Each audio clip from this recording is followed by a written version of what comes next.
Hi everyone, and welcome to Hontora. If you're new here, make sure you hit that subscribe button.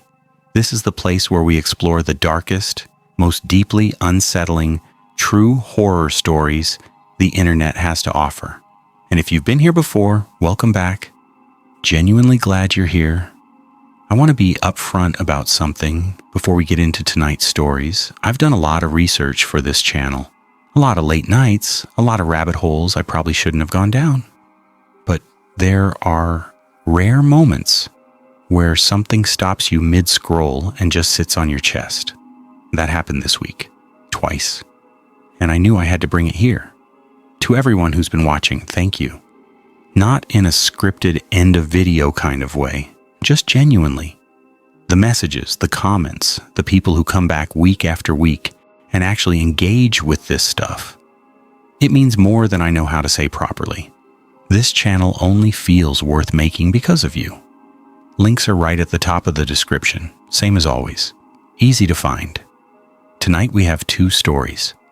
The first one got under my skin in a way I could at least sit with. The second one, I found myself checking my locks after. Not as a bit, I just did it without thinking. I don't want to say more than that. I think the story earns the chance to speak for itself. When it's over, come leave a comment. Whatever you're feeling of which sis, I want to hear it. I read every single one. Okay, lights down. Get somewhere you feel safe. And please, viewer discretion is advised. I'm not someone who gets rattled easily. That's not me being tough. It's just accurate. I spent 6 years working wildland fire in the Pacific Northwest, which means I've spent more nights alone in the backcountry than most people spend camping in their entire lives. I've woken up to bears in my campsite twice. I once hiked out of a flash flood situation in the dark with a twisted ankle and half a headlamp battery. I say this not to impress you, but so you understand the baseline. So you understand that when I tell you something was wrong up there, I mean it the way a doctor means it when they stop smiling mid-sentence. This was 2 Septembers ago. A solo trip. 7 days. Off trail. A mountain range in the interior that I won't name for reasons that'll make sense later. I'd done this range twice before, different sections.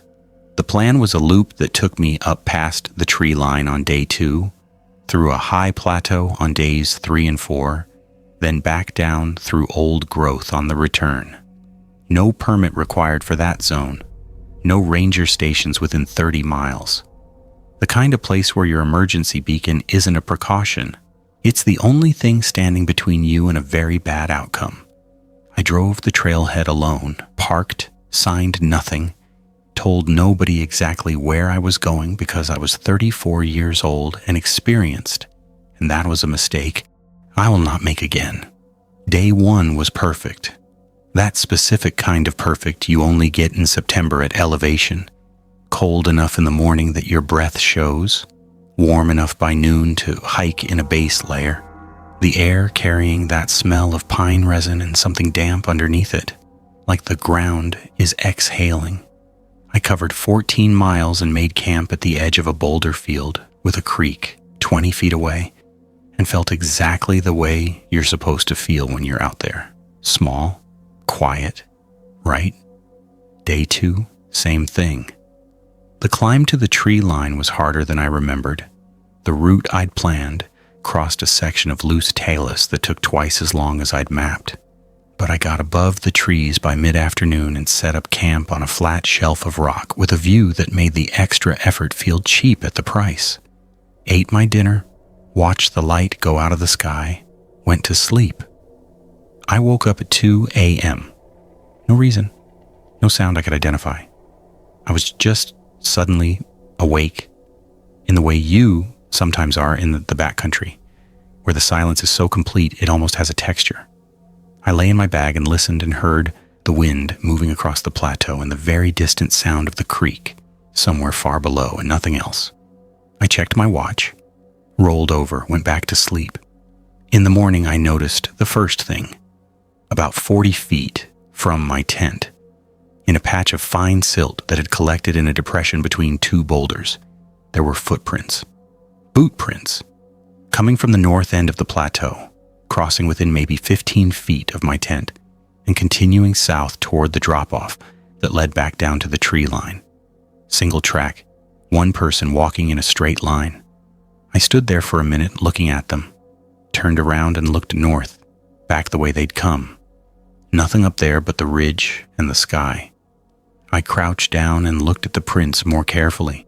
The tread was deep, someone heavier than me, or someone carrying more weight.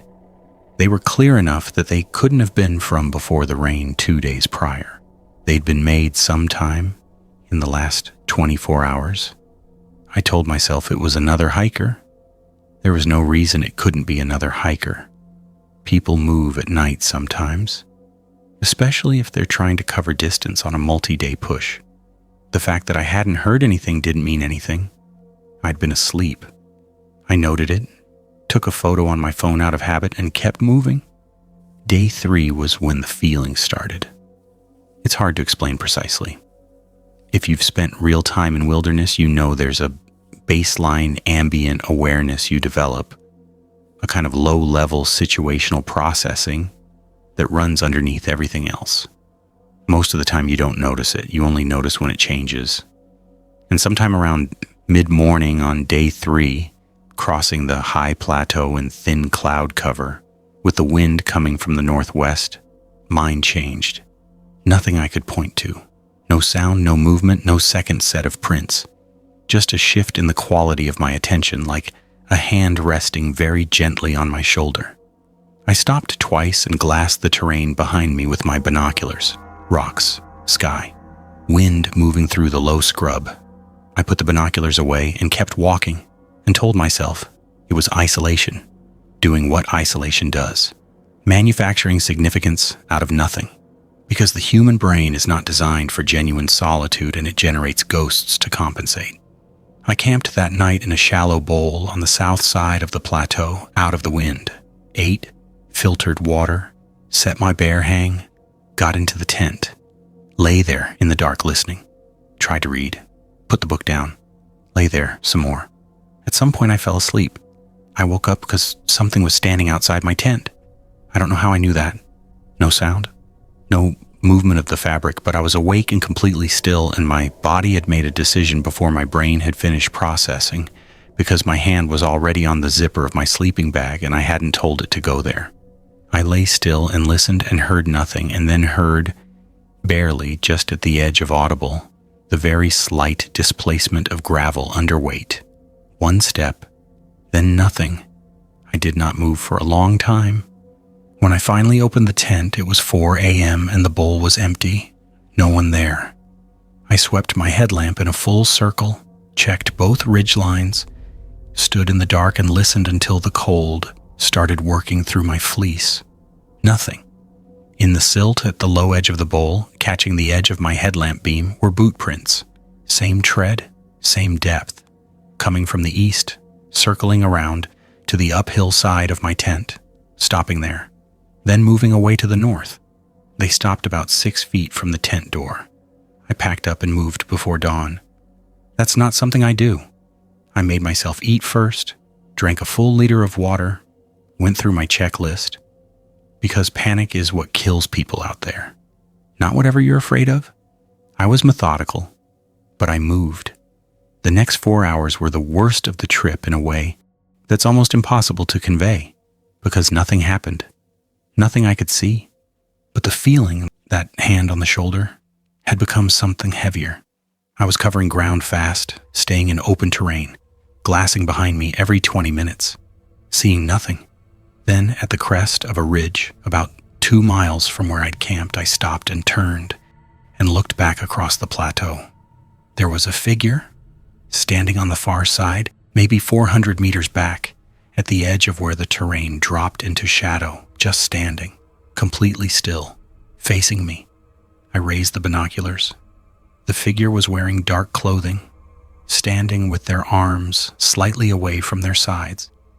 And the face, I want to be careful about how I describe this, because I know how it sounds, and I'm not interested in sounding insane.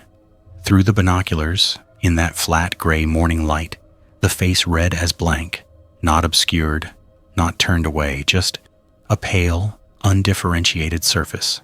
No identifiable features. I lowered the binoculars, looked with my naked eyes. Figure still there.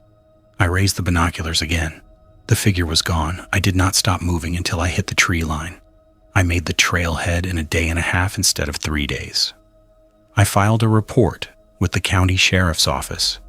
Person or persons unknown following a solo hiker. Potential stalking situation in the backcountry. The deputy was professional about it. Took my photos of the prints. Said they'd pass it to the ranger district. A ranger called me 3 weeks later. Said they'd gone up and found the campsite locations I'd described. Found the print impressions. Confirmed they matched no known agency personnel who'd been working that area. Said they'd also found something else. A camp. Roughly 2 miles north of where I'd spent that second night. A fire ring, old. Some disturbed ground. No gear. Nothing identifiable. She paused when she told me that, which I noticed. I asked how old the camp looked. She said it was hard to say. Could be recent. Could be much older. Then she said, and this was the thing that has stayed with me, the fire ring was positioned to face south, down the slope, toward the plateau, like something had been sitting there for a long time, watching the same stretch of ground I'd walked across. The report is still open. Nobody has been charged with anything. The ranger district added a notice to that trailhead about reporting unusual contact. I go over it sometimes. The figure at 400 meters. The face through the binoculars. I've told myself a dozen different explanations. Bad light, distance, my own fear filling in the gaps where information was missing. I almost believe one of them. I'm not someone who rattles easily. I want to say that up front because everything that follows is going to sound like the kind of story a rattled person tells. I'm a civil engineer. I've spent 20 years solving structural problems, load-bearing walls, drainage failures, stress fractures in concrete. My whole career is built around the idea that if something's wrong, there's a reason. Find the reason, fix it, move on. I don't spook. My wife will tell you that. She'll also tell you that when we got home from that trip, I checked every lock in our house 3 times before I'd let her turn the lights off. She doesn't bring it up anymore, neither do I. We booked the cabin in late August for a week in October. Mountain rental, about 4 hours from home. One of those places you find through a property management site. A third-party company handling the keys and cleaning. No direct owner contact. 3 bedrooms. A wood-burning fireplace. A wraparound porch with a view of the ridge. My wife, our 2 kids, 11 and 8. And me. We needed it. It'd been a bad year, work-wise and otherwise, and a week somewhere without cell service sounded less like a vacation and more like a medical requirement. The drive up was fine.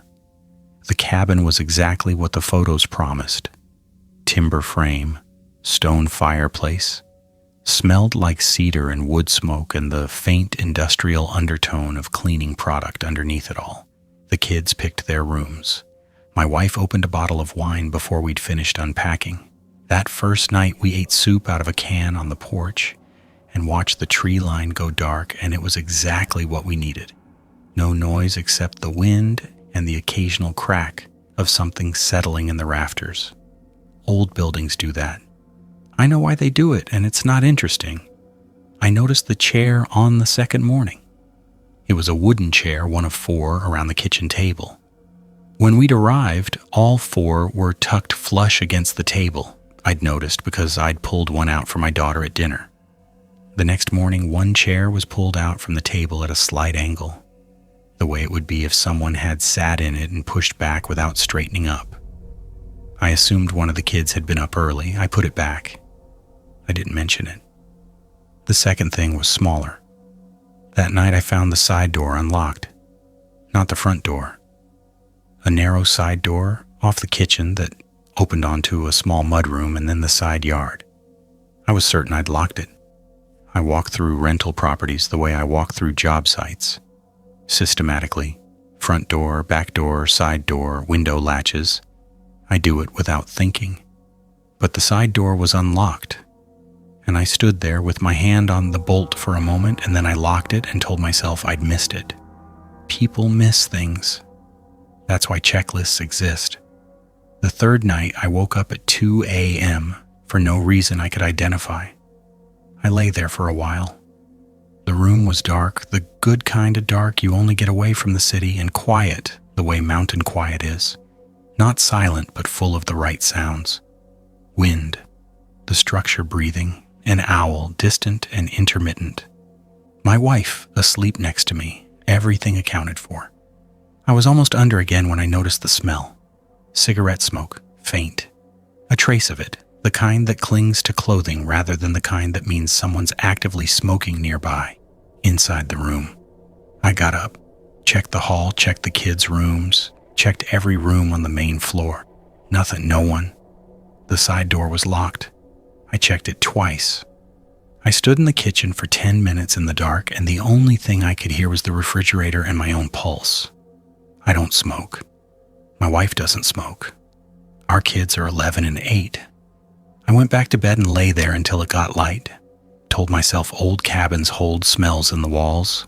Previous renters, decades of use, porous wood. It's not impossible. It's actually pretty reasonable. I told myself that 4 or 5 times before I believed it enough to close my eyes. The next day was fine. Normal. We hiked. We cooked. The kids were asleep by 9. My wife and I stayed up by the fire, and around 11 I walked the property the way I'd started doing. Perimeter, side door, windows, everything locked. I was thorough. I went to bed feeling like a man who had been thorough. I woke up at 1:40 a.m. to the sound of the kitchen tap, running, not dripping, running, full flow. I was on my feet before I was fully awake, the way your body sometimes moves before your brain's finished loading. I crossed the hall to the kitchen doorway.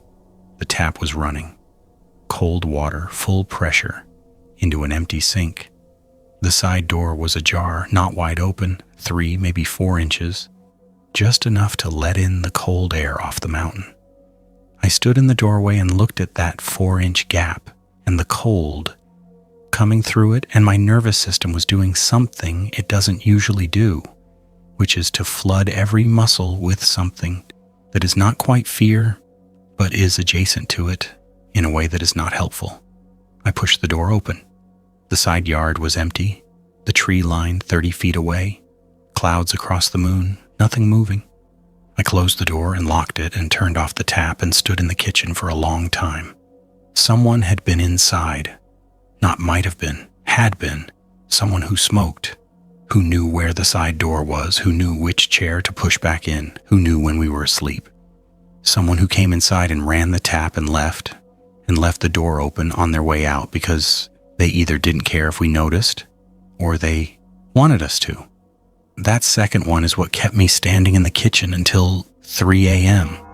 I woke my wife. I told her calmly. I watched her face change. We locked our kids' doors from the outside with the flip latches. Vacation cabins have them for reasons I hadn't thought about until that moment. And we sat in the main bedroom with the door locked, and I held a fireplace poker across my knees until morning. We left before 7, didn't clean up, didn't pack properly, just loaded what mattered into the car and drove down the mountain. My wife called the property management company from the car. I called the county sheriff's non-emergency line. A deputy met us at the bottom of the access road. He was polite, thorough, took notes. He told us that the cabin had reportedly experienced a similar issue with a previous tenant 2 months prior. Something about a neighbor with an old key, a property boundary dispute, an ongoing issue the management company had apparently been handling.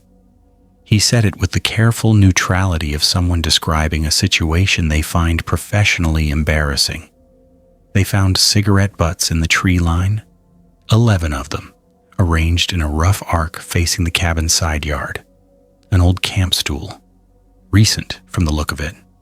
Someone had been watching the property for longer than one night. They had a name.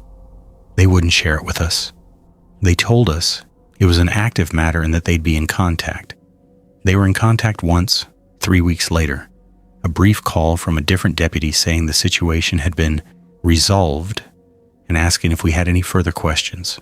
I had several. He didn't have answers for most of them. I don't know how many nights he came in. I don't know if he watched my kids sleep. I don't know what he wanted, whether he was building to something or whether the act of entering was the thing itself. The watching, the nearness, the private knowledge that he'd been standing in our kitchen while we lay in the dark 20 feet away. The company refunded the full booking without being asked. They didn't follow up beyond that. My daughter still talks about that trip sometimes. She liked the hike. She liked the fireplace. She doesn't know the rest of it, and I hope she never does. What I think about sometimes, at the wrong hour of the night, in my own house, in a room I've checked, is the chair, pulled back from the table at an angle, like someone sat there for a while, just sat there in the dark, in the middle of the night, while we slept, and took their time before leaving.